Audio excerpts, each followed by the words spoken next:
Ladies and gentlemen, I am honored to announce this next panel discussion, Large-Scale Projects in Cyprus, Challenges, Risks and Opportunities.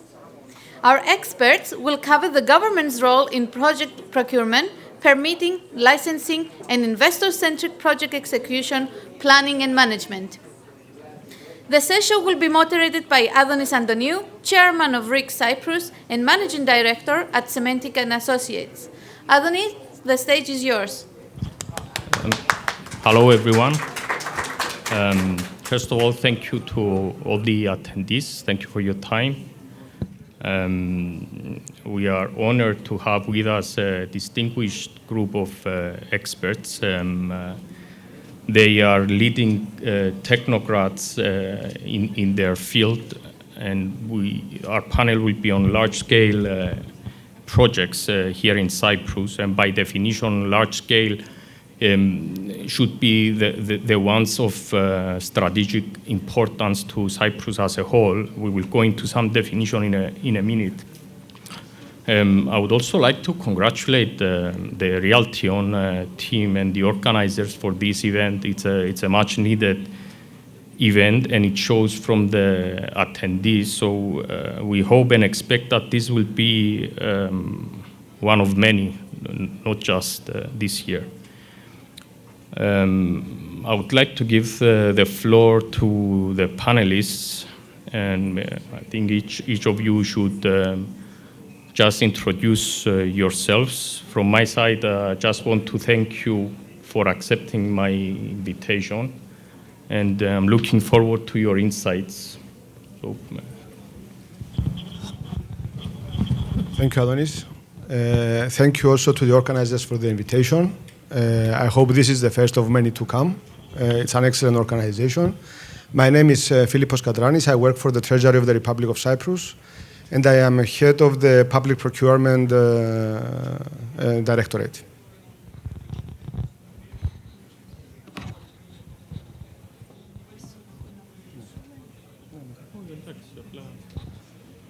Hello, everybody. I'm Olga Theocharous. I'm working at the Deputy Ministry of Tourism. First of all, I also like to thank the organizers for their kind invitation to be here with you and share our experience, and to congratulate them for their excellent organization of this event. I'm currently posted as the head of the Accommodation and Sustainability Department in the Ministry. However, I've been working for many years in the strategy development and in the large-scale project development. Thank you. Hello all, my name is Andreas Viras. Since 2016 I am the mayor of Larnaca, but also the president of the Union of Municipalities.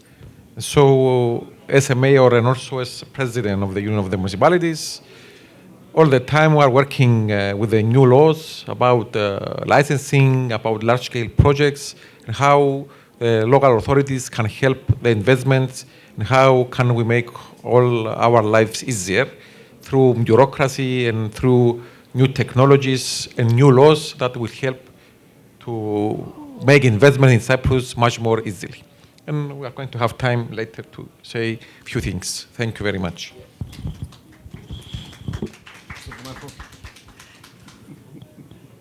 Hi, everybody. My name is Petros Liassis. I'm the Vice President of Legal Affairs and Regulatory Compliance and the Corporate Secretary of Melco Resorts and Entertainment in Cyprus, the company that has been awarded the exclusivity to build the casino resort and other satellite casinos in Cyprus, a government contract that we are honoring, and we have just created the resort, and we aim to start for the public on the 11th of July. Thanks very much, everybody that is here, and thanks for the organizers. Looking forward to your questions later. Thank you.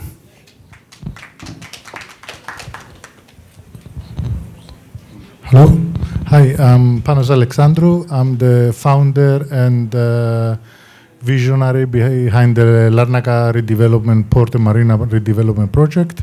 I would like also to congratulate the organizers for a great event and thank Adonis for giving us the opportunity to bring our experiences to you or discuss your concerns, your needs, your wants, and I look forward to a great event. Thank you, Panos. I think let's get straight to it. The way that we will go about to discuss this topic would be to try and take the matters from the start and try to dissect early on the thought process and the strategy that goes and the thinking that goes before a project is even initiated.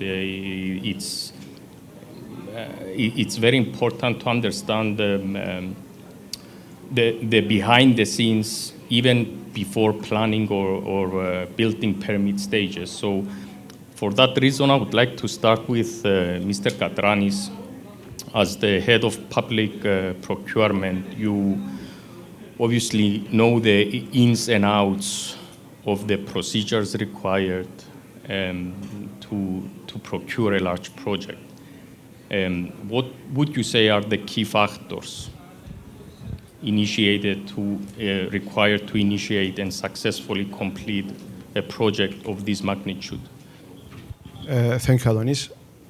First of all, as you are all aware, as public sector, we handle and we manage the resources, either monetary or non-monetary, on behalf of the citizen. It's not our money, it's not our resources, so we have rules and regulations that we are bound, and we have to follow in order to be able to demonstrate at all times that value for money is achieved and that there is sound financial management of the resources.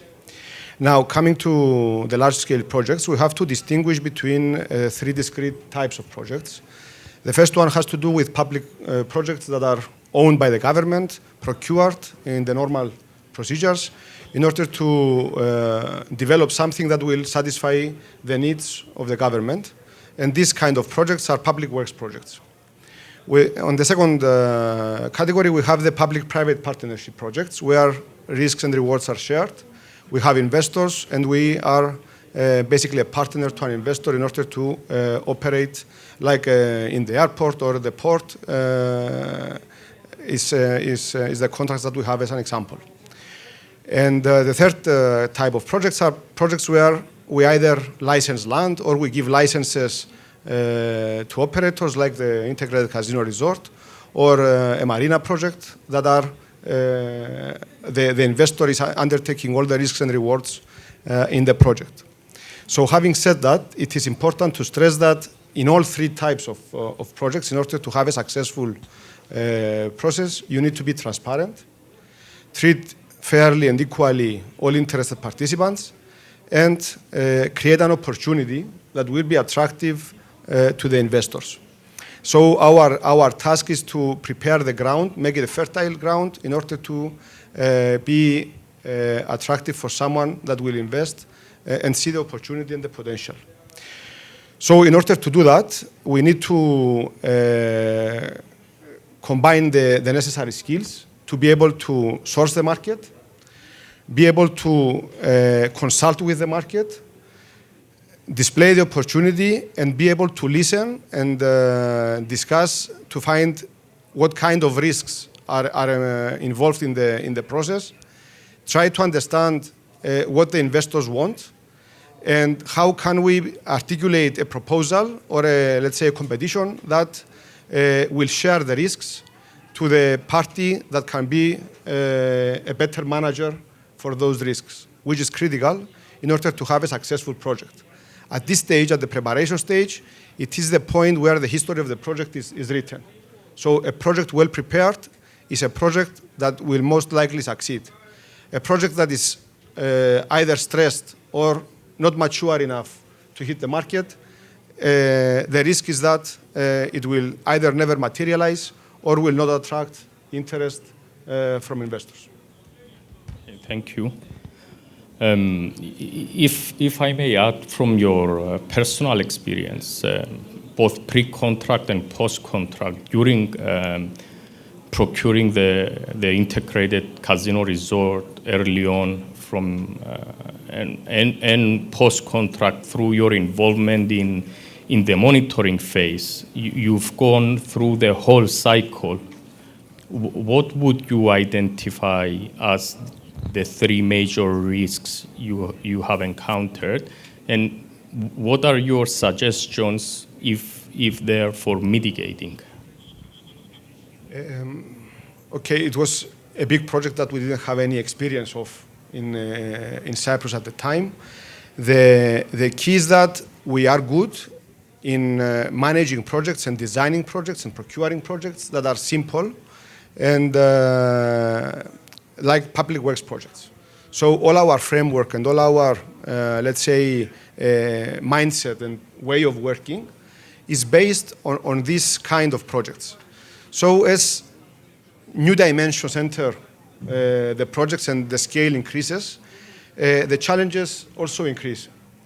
So I would say that during this period, we have found out that we are difficult to be flexible.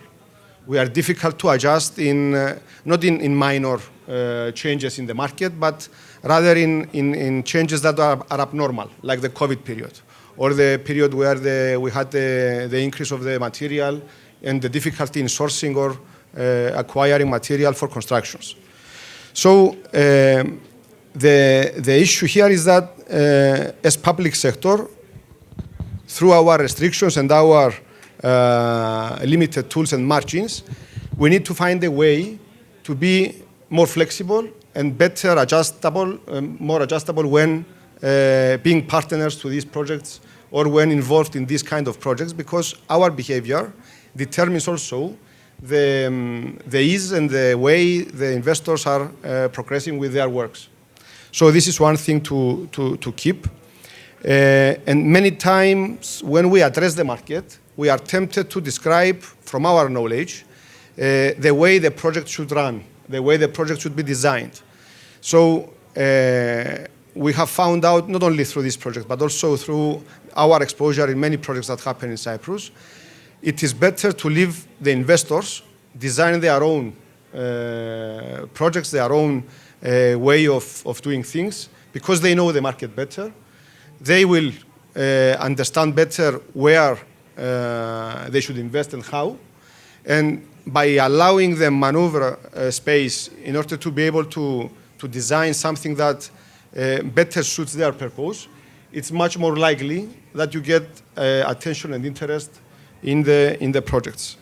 And the third one is that we have seen many projects fail because they are either based on a perception that someone might have, they are based on declarations, they are based on the way the opportunity is understood by people that are not investors.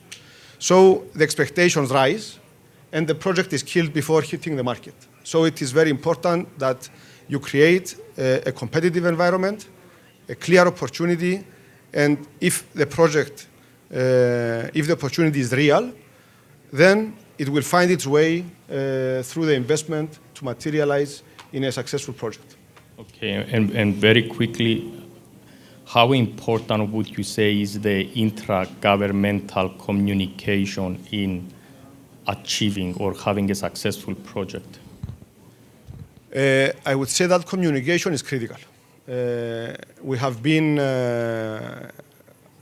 in many projects involved as a service, and in my experience as and managing the process for the licensing of the resort, it is difficult. As I said before, we are adjusted and adaptive on the way we are used to doing business. So as new dimensions enter the projects, licensing becomes complicated, and it involves a lot of services of the Republic in order to be able to proceed.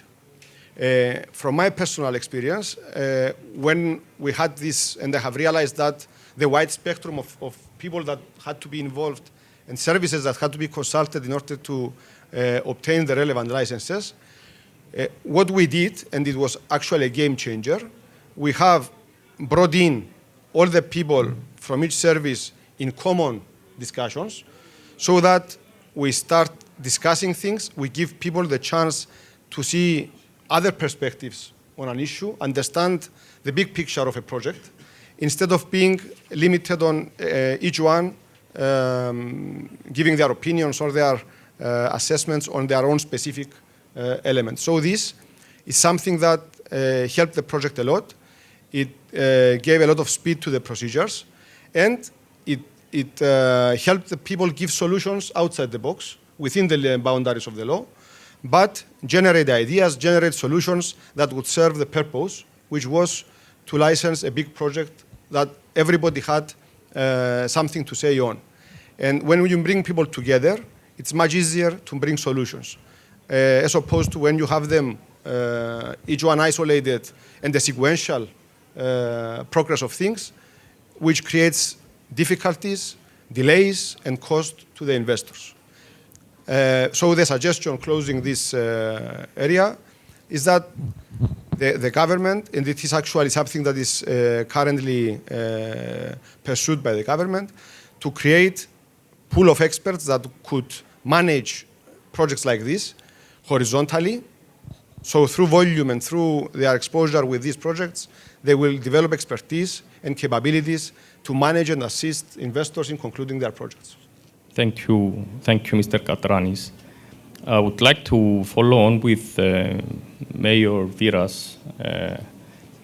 I would say from your vast experience running the promising city of Larnaca, how important do you consider to be the local councils or yourselves? How important would you say is the availability to attract investments directly? Do you consider that you are flexible while attracting investors, but somehow within the processes there are set difficulties that need to be overcome? Yes. First of all, what I would like to say is that for a large-scale investment in projects, there has to be the acceptance of the local population. If there is not the acceptance of the local population, everything is much more difficult. And if there is acceptance, everything is much more easier. I will say 3 examples that we had in Larnaca. For example, before 8 years, there was an effort from the government, our port, to become the port that will be available for the companies of drillings, to be the energy and industrial port of Cyprus, a very big project. But because the local population was thinking that this is no good for our city, in 3 months, everything collapsed. Because there were demonstrations, the people arguing about that, the whole city divided in 2 parts, and the government decided that we cannot do this project in Larnaca. In contrary, for example, for the port and marina new projects, all the city was in favor of these investments, and from the other side, there were complaints, demonstrations that the project is not moving as quickly as we want. So we push things to have this project done in our city. And another example is the removal of the oil and gas facilities from our beachfront to another area. A very big project. A project that all the ministries, all the government department were involved. Big private investment. Because the city wanted this project, everything we are pushing to the right direction. That's what I say. What I would like to say is that it's very important to have the local population with you for large-scale projects. If the local population don't believe in these projects, everything will be much more difficult. And the other thing that I would like to say is that when we talk about large-scale projects, there is no only one authority to give approvals or licensing, especially for large-scale projects as the Port and Marina or all the project that we will have in our new area. You need at least opinion from 7 or 8 governmental departments. Town planning department, public works, fire service, environmental department, antiquity department. So that's the most difficult thing, is to coordinate all these departments. And in our law, it's much more complicated. For example, the Port of Marina, because it's a half governmental buildings, so they are all going straight to the town planning departments. The private ones comes to municipality, but we have to send in also to all these departments for opinions. And it's not easy to get an opinion for a large-scale project from the environmental department. You need a lot of studies, you need a lot of things. Or the development of the new area of when we have managed to remove all the oil and gas facilities. For example, there would be a project of getting back 60 meters from the sea, or new roads, or you need a lot of coordination, and you need a lot of effort as a local authority to coordinate all this opinion, all to find all these people in one table to finding solutions. So the first thing that we have to say, and the good thing is now that the government, with the new law, there is a project manager for a large-scale department. It's someone to running all these opinions, or someone to be in charge in bringing all these things together. And it's something that what we do as a local authority. We push things. Most of the time I am in a telephone, trying to speak well in the department, when we will have the opinion from the environmental department for the projects, because we have to go to the next step. Or the fire service, when we have your opinion to go. That's why when I'm saying that large-scale investments, they need a lot of effort and a lot of coordination for all these departments to be able to have a successful project.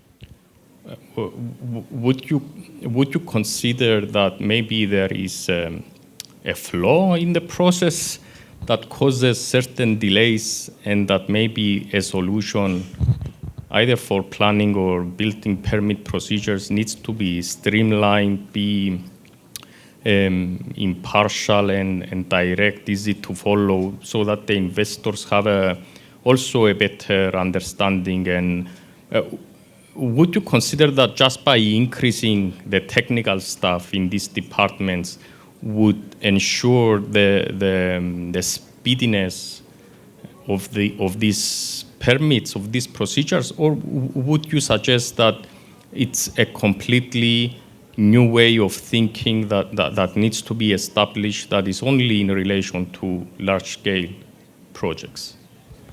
Of course, the staff is something very important, especially because last 10 years, all these things that we know, most of the governmental departments or the local authorities were lack of staff. But things now are changing, and we're hiring a lot of staff. It's not only a matter of how many employees you have. It's the whole flow, it's the whole procedure that we have to see it from the beginning. So, for example, it's very difficult not to own all these opinions. But if you have a person that has the authority to coordinate, has the authority to say that in 1 week we are going to have a meeting with all this department, and 1 week you have to bring all your opinions because you have to proceed with this project. For example, a sub-ministry of investments or is something that will help, because when we say large-scale investments, for example, a project that is more than 500 million or more than 100 million, you have to do some extra things than a project of 4 or 5 or 6 million, that things are much easier. Okay, it needs time, but not so much time. So, for example, the first of all, it's a new procedure. It's not only to hire staff, but you need a procedure, you need a new law that will force the different departments, especially for these projects, to have a much more quick response, to have a person, the authority, to say to the environmental department, you have to bring your opinion in 1 week, not when you have time, or not when you will decide to take your own decision. That's why I'm saying that if we want large-scale investment in Cyprus, we have to change the whole procedure. Okay, I will not say that things now are in the worst position, that we have changed a lot of things.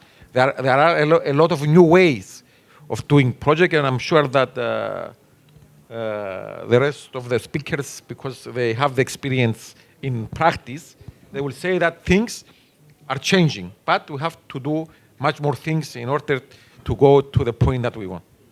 And finally, you, Mr. Mayor, you're a politician. are you aware of any such processes that are currently being designed or in the process of being established? Yes, we are trying, for example, the last 2 years, we have a lot of changes in the way that we are giving license. For example, we have some kind of investments that you will not do all these procedures. The responsibility goes to the private sector, to the engineers and to the architecture of the owner of the investments. And now there will be a major change in licensing procedure. For example, now in all districts, there will be a common organization of giving license. It's the new local authority organization that we will create it in 1 year from now. So for example, in Larnaca, now if the investment is in the city of Larnaca, you go to the municipality of Larnaca. If it is 10 minutes from the center, it goes to Oroklini. You have to go to the district office or you have to go to Radipo. Now with the new law, there will be one authority. It will be much more staff, educated staff. So we are in the procedure of changing things all the time. There is a new law for local authorities. We have tried to take more authorities so people don't have to go for all the things in the central state. So there is an effort of changing things, but this is an effort that never stops or never will say that is enough. There is an effort, but we have to do much more things.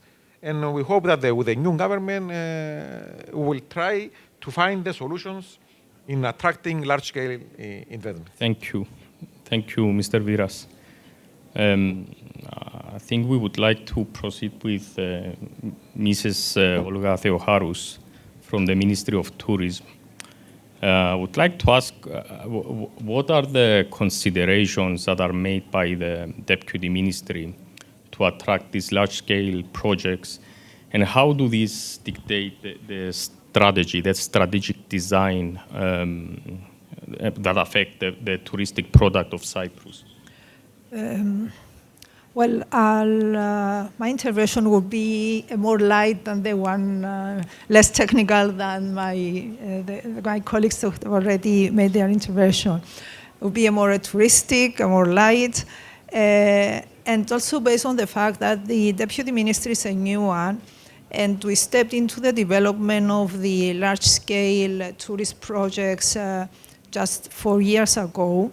I'm going to try to explain how the government of Cyprus came up with this idea of the large-scale touristic projects and why we chose these specific projects. Cyprus historically has been a sun and sea destination. We've been promoting our sun and sea,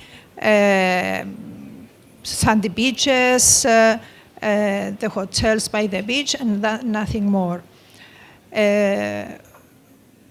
Competition showed that we have to enhance and improve our projects, our tourism product mix. We had to attract new markets. And this is when we realized that we had to also improve the image of the country to develop large-scale touristic products. So what we did an analysis based on what we offer, what we have, what our strong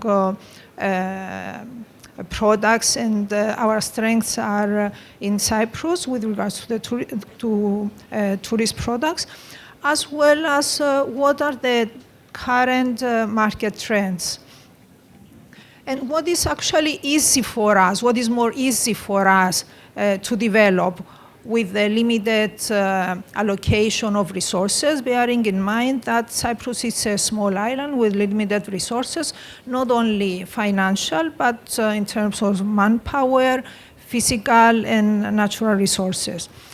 So we came up with this product mix, according to which the development of the casino and the marine tourism, nautical tourism, it's something that suits the image of the island.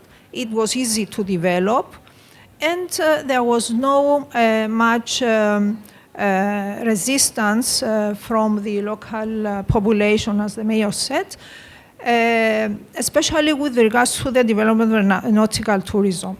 There was at the beginning a resistance for the development of the casino. There were objections with regards to the negative social impacts of the casino. So we made a very strict set of regulations with regards to the operation of the casinos, including specific measures for impeding any possible social impacts that may arise during the operation of the casino. Along with the large-scale projects that we decided to develop in order to improve the image of the destination, we have also decided to supplement these projects with an enhanced tourism product mix, like the development of the sports tourism, the MICE tourism, the cultural and religious tourism, the rural tourism. Because the people who will be arriving in Cyprus as tourists for these two big products, they don't solely visit the destination just for gaming or just for nautical activities. They want to travel in the country to see what is offering with regards to cultural and religious heritage, or in many occasions there is a combination of activities. People tend to visit a destination for conference and incentives, and at the same time they like to get involved in gaming. So this is more or less the story behind the development of these large-scale projects in our case. Thank you. Have you maybe from your experience identified certain opportunities in relation or certain projects that have been, certain products that have been designed but in the strategic design, but have not yet been to the design stage from the investors? Have you seen, or do you believe there is an opportunity for some other product to grow? In the development of the nautical tourism, we have included the development of the marinas and the mooring sites, its yacht mooring sites. Even though that 6 licenses have been issued in the last 6 or 8 years, none of these projects have been materialized. When someone studies the nautical tourism, it's given that in addition to the marinas, you have to have these yachting mooring sites. Someone who arrives to a destination, in Cyprus in our case, in a marina, they don't stay in the marina during their stay. They want to visit other areas. So in every 10 to 15 kilometers, it is normal in other destinations to have an area, these what we call them yachting mooring sites, where they can have services and spend their time there. This is something that we are lacking. So even though that we have excellent marinas at the moment, state of art, in terms of operation and design, we are lacking on this product, which is a bit pity at the moment. And But about opportunities, one thing that we realized along with the development of the large-scale investment products, we realized, and that was one actually of the reasons that we chose the two specific products, that the government didn't need to involve or allocate any financial investment or cost. And actually, this it's a factor that pleased Troika in their visits to Cyprus, because they usually want to see development. They wanted to see, and they were always asking about, how development of tourism industry goes in Cyprus. And they were very pleased to see that development was coming, but there was no cost for the government. So this was quite an opportunity for us. An important message to investors that they should bring in the money and let the government not pay for anything. Yes. Okay. So that was a good actually pass to our investors. I would say we have possibly the two most strategically important projects in Cyprus, and also possibly the two most expensive ones. And we have one that is, as of the end of this month, it opened its doors to the public, and I would like to congratulate you on the successful soft opening, the integrated casino resort. Congratulations on that. And Mr. Alexandrou, you have a challenging road ahead. I would like to start with Mr. Yasis. You have been involved both pre-contract and post-contract to operation, basically, for the City of Dreams. What would you say are the three major risks? Because there were many. Can you pinpoint the three largest ones that you had to overcome to reach a successful completion? Yes, thank you, Adonis. I thought our project was the biggest one, but now I realize it's the marine as well. Yes. But in any case, it's only a few hundred million, the difference. 200. A few hundred. A few.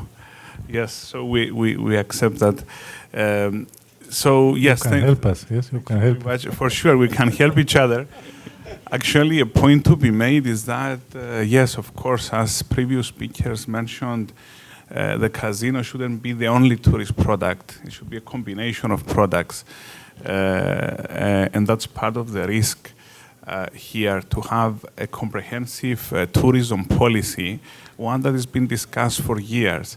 A comprehensive national tourism policy means that you have a policy under which the tourism product is developed and advanced in many areas, not just one or two. The casino itself, of course, shouldn't be only a casino. Should offer a lot of things, as you mentioned, a multi-theme offering, an integrated casino resort, so that we rebut addiction, and casino is treated and is offered as a means of entertainment. The same way you would go to an opera to spend some money for your entertainment, in the same way, responsibly, you should be visiting the casino. Hence, the resort offers a variety of entertainment offers, not just the casino. And this is the idea. Another risk, and of course we aim to improve the tourism product and add tourists in the market. That's a big challenge for us. And you need the infrastructure around you and other offerings to help you. A big risk, of course, is I'll treat this one category, the licensing / the regulatory risk. A huge bureaucracy on the government behalf and the local authorities. You need a number of licenses to develop the project and a number of licenses to operate, to function as a project. So firstly, you win a bid and you get the award, but then you follow up with a lot of license requirements having to do with a lot of different state agencies or government departments. Regulatory is along the same lines another risk in terms of, a new market, a new regulator. Of course, you've got people that are not accustomed to the idea of the casino. You may have a hostile regulator being more strict or demanding over-compliant. We are, of course, the first to want compliance. But of course, in a commercially friendly environment and with a business-friendly approach to compliance. Over-compliance will kill the business. We want the balance compliance. It's the same with the banking sector that we see an over-compliant approach to everything lately. That's a risk. I'm mentioning it as a risk. It doesn't mean that we have it, but it's a risk to be managed. The challenge here is to turn all this to favoring the business and create a better product. So using the licensing regime and using the regulatory approvals to offer a better product in the market and promote responsible gaming as against the competition in the occupied areas that is not regulated by any authority, and it's often unregulated. So it has its benefits as well, and of course it has been mitigated and well managed by some people. I want to thank project managers like Philippos, who is here. Apparently Adonis chose relevant people on this panel because Philippos is one of the project managers that helped us a lot to cope with this bureaucracy and resolve issues. Then Adonis, with his company Cementi and Associates, was the technical advisor to the supervising committee, and he offered a lot of technical expertise to the project. Thank you for that. I need to mention, and it's not a promotion here, but I need to mention some names. GMAC, the electromechanical advisors, and Philippos architects, they all work together to achieving a compliant product within the licensing regime. The Ministry of Tourism was of utmost help. Olga is here that helped us a lot with the license. And of course, the permanent secretary of the ministry was very positive to the project. It's all these positive people that took risks and took decisions to move things forward. Sometimes that's another challenge on behalf of government, that you need people in the government service, civil servants that are willing to take the risk. And they may be blamed afterwards, but at least something has happened. Choice of the local partner is another risk and a significant risk. You have to make the right choice of the local partner to help you. You need localization as a foreign investors and awareness, a sense of place of what is happening around you here. You may come from Asia or US, but you need to localize to offer within the international standards, but a product that is acceptable and understandable to the local community. And lastly, it's the employment. Employment is a risk here for foreign investors. There are not a lot of local people interested for particular jobs. Casino is a new thing, not very well accepted to a lot of people in the society. Families will be hesitant in allowing their children to work and develop in the casino industry. So that's another challenge and the risk. You need to engage and explain them what it's there and the rules and the conditions under which the employment is offered. offered, and also the hospitality industry, hotel, F&B, restaurants, retail is in need for employment. And this is where you turn around to Europe and to non-European nationals. We call them third-party nationals. I don't know why, but they're called third-party nationals. And you need special permits by the Ministry of Labor and the government to allow you, under EU rules, you are only allowed a quota of non-EU nationals to recruit. So the challenge... Thank you, Mr. Yazis. Okay. Thank you. You covered all the questions. Did I speak more than all of them together? It was one question, and it was covered in fully, I would say. Mr. Alexandrou, you've just gone through a very lengthy and arduous, and I would say maybe painful process to securing the Larnaca port project. How would you describe your experience until now? Thanks. Look, my experience in one word, it's a roller coaster. Okay, it's really unbelievable what someone has to go through in order to manage to achieve what, not what I achieve, what we as a team achieve, because without the people and a core team around you, it's impossible to achieve this. Starting with, I'll take you in a bit of a trip. This is a project that started back in 2017, okay, with an idea of what do we do for Larnaca, what can Larnaca do, what does Larnaca need, what does Cyprus need, and what everybody needs, basically. So, starting from a vision, starting from an idea, starting for a plan, first of all, and not only that, but a project that failed twice before, a project that it was tendered and companies, international companies participated, huge companies, and it failed, okay? So here comes a new tender, and competition is fierce, and you go against huge conglomerates, and then you have to start, first of all, understanding what is it all about, what do you want to achieve, what others have to offer. You need to understand your competition, what do they lack, what can you offer that is better for the city, for the country, for your company, that they can't offer.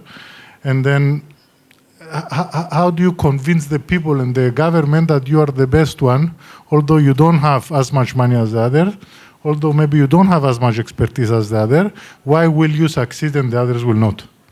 It's huge, you have to, the detail you have to go down to, and the digging you have to do, and the convincing of people you have to do, it's out of this world.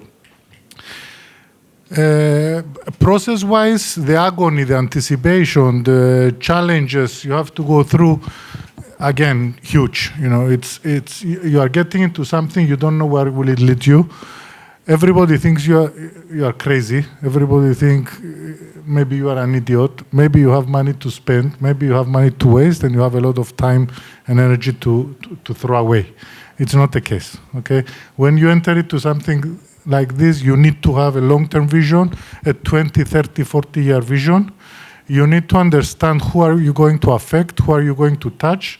How do you explain to them that although I might ruin your business for the next 2-3 years, I will help you grow and become bigger and stronger in 5, 6, 7 years. And you have to be patient, and you have to work with me. And we have to all work together. And you should not come against me, because maybe I'm bigger than you, maybe I'm crazier than you, but I'm not here to make you fail. I'm here to help you. I'm here to support you. I'm here, we only live once. We only have X amount of years to live, and we have to do the maximum and leave a legacy which our kids, our families, our future will enjoy, and will be happy for what we did and be proud of what we did. Other than that, then... You have any suggestions, like from your previous experience in other parts of the world? Have you seen processes or procedures or ways of improving the current status quo? There is always improvement. There is always things that can be done. The biggest thing, the challenge, let's say, that we face here is the lack of understanding, the lack of vision, and the lack of people working with you. You know, you have to work with the government. You have to work with people which haven't got the experiences you had the opportunity to have, or haven't seen the things you have seen, or haven't gone through these things, and you have to explain to them, like what they mentioned earlier. For example, Cyprus. We're trying to make Cyprus a yachting destination. The government started by building at least three big marinas of 600 berths each, but there is nothing else to go to.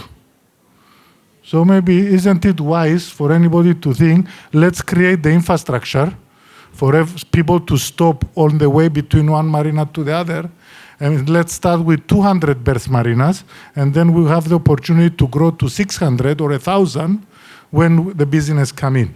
Instead of going and spending all this money building marinas which are practically empty at the moment, and we can't attract anybody. Maybe let's put the money behind marketing Cyprus. Let's promote Cyprus. You know, let's build a foundation for why will people come, which again is one of my challenges now, because people tell me, why will we come to Larnaca? What does Larnaca have to offer? Where do I put my kids to school? What hospitals are great in Larnaca? Where will I have an operation when I need it? You know, and which restaurants are in Larnaca so I can go and eat because I'm a luxury traveler, you know, I'm a jet setter. Where do I go? What do I do? Where is the Luna Park? Where is the park? It's so many things that have to come together, or even before what we are trying to achieve, to build the foundation, to build the infrastructure, and to build the lifestyle we want to offer our clients. One last question. You mentioned a vision, a long-term vision, 20, 30 years. How does one go about winning a tender that was designed maybe 5 years ago with a certain strict, outcomes in the scope? How does one succeed in a fast-changing world where you see day by day things change? In a private organization, you have to adapt. When you have to deal with a long-term contract with the government, how can you be flexible, or is there flexibility for you to make sure you achieve your goal in 20, 30 years? Look, when you enter this long-term project, there is three things you need to take into account and consider them on day one. You have to prepare, take a crazy amount of time and prepare. Plan, and plan again, and then proceed. Okay. Now, we are talking about our concession for the port and the marina is 40 years, and our real estate is 125 years. What will the people living there after 120 years, the last 5 years, let's say, want and need and this? No, nobody knows. All you can do is go and travel around the world, spend your money and time, experience what others did 40, 30, 40, 50 years ago. See examples like Dubai. What was Dubai when it was nothing? It was a desert. They had one port and nothing else. And look at Dubai today. Look at New York. You got other big cities. Now you tell me you compare Larnaca with Dubai and New York. And London, are you crazy? What are you talking about? But this is our challenges.